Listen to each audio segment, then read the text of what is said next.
For more than 50 years, SeaWorld's claim to fame has been its Shamu killer whale show.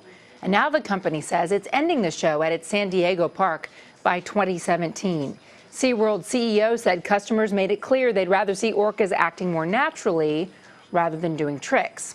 The theme parks have seen a drop in revenue since the 2013 release of the documentary Blackfish, showing the alleged mistreatment of killer whales in captivity.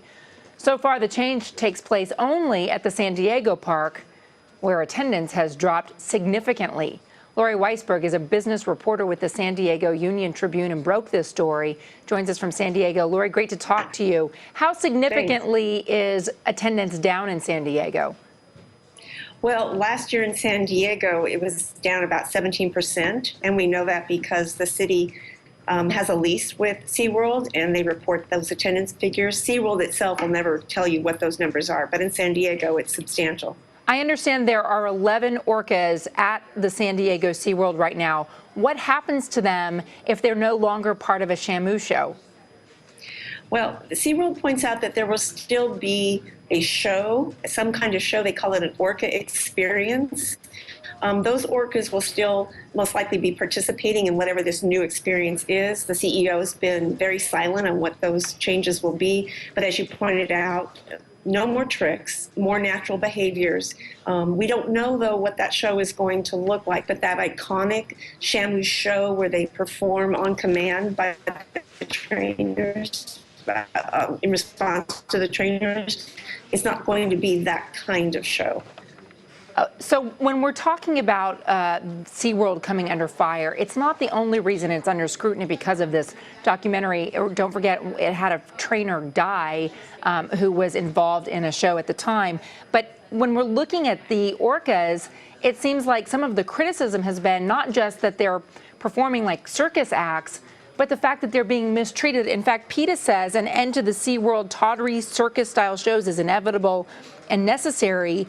But it's captivity that denies these far-ranging orcas everything that is natural and important to them.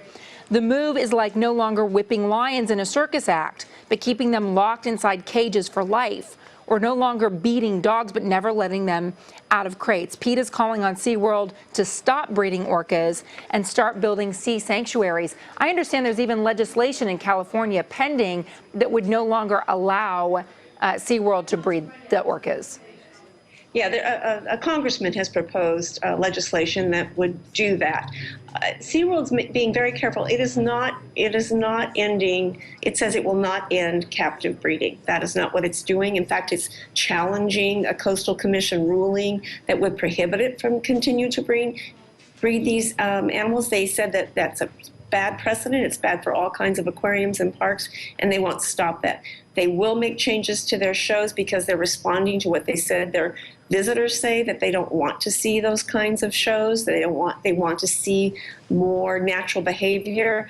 But you're not hearing SeaWorld saying they're going to end captive breeding. That is not what they're talking about. That's what PETA and other critics would like to see. SeaWorld is not responding to that. All right, and it has 3 parks in San Antonio, Texas, and 1 in Florida as well. If they're ending the Shamu show or the circus-style show at SeaWorld in San Diego, what's happening at these other parks? Yes, the CEO, Joel Manby, was silent on whether those shows would continue. He did make a point of saying that the kinds of concerns they're hearing for guests was more typical in California and not in those cities, not in those parks. So it's still a little unclear whether those will continue. However, one theme park analyst we talked to said, you see it end in San Diego, you're going to see it end there. That's what his thinking is. Lori, thank you so much for joining us with your reporting on this issue. Thank you.